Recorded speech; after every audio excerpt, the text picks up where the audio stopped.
కొంచెం నమస్కారం తెలియజేస్తామండి.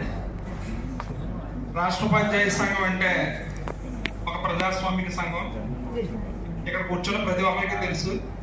అలాగే ఇక్కడ కూర్చున్న వారు ప్రతి ఒక్కరు కూడా ఏదో ఒక మండలానికి సంబంధించి ఒక పాఠశాలకు సంబంధించిన కార్యకర్తలు మాత్రం కాదు. ప్రతి ఒక్కరు కూడా చాలా సీనియర్ మోస్ట్. ప్రతి ఒక్కరు కూడా జిల్లా స్థాయి పదవులకి అర్హులైన వారే నాకు తెలిసి. నేను 2000 డిఎస్సిలో సెలెక్ట్ అయ్యి నవంబర్ 13వ తారీఖు 2000 సంవత్సరంలో ఎస్టీయూ సభ్యత్వం తీసుకోవడం జరిగింది. మొన్న నవంబర్ 13కి 25 సంవత్సరాలు పూర్తయింది.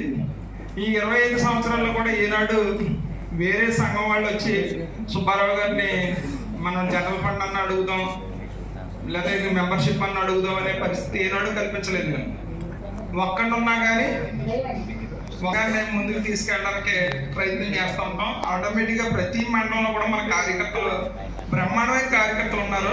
మహిళలు అయితే ఎస్టీయూకే ఆధారం ఉంది. లాస్ట్ ఇయర్ అయితే రాజనగరం మండలంలో మేము క్యాంపెయినింగ్కి వెళ్తే దాదాపు 250 పైచిలకు సభ్యత్వాలు సేకరించడం జరిగింది 2-3 రోజుల్లో. నిన్నటికి నేను రంగంపేటలో తిరిగామండి. ఈ పాఠశాలలో మన వాళ్ళు ఎవరు ఉంటారో పక్క యూటీఎఫ్ సోదరులు ఉంటారని చెప్తే ప్రతి ఒక్కరు మెంబర్షిప్ క్యాంపెయిన్ జనరల్ ఫండ్ కూడా ఇచ్చారు. అలాంటి స్కూల్లో కూడా నిన్న రంగంపేటలో కూడా. అంటే ఏమంటారంటే రంగంపేటలో మన ఊటి ముందు మన నాయకులకి ఒక రకమైన ఏంటంటే ఇది ఏమంటారు దాన్ని మొహమాటం. జెంట్స్కే కాదు లేడీస్కే కాదు మొహమాటం అనమాట.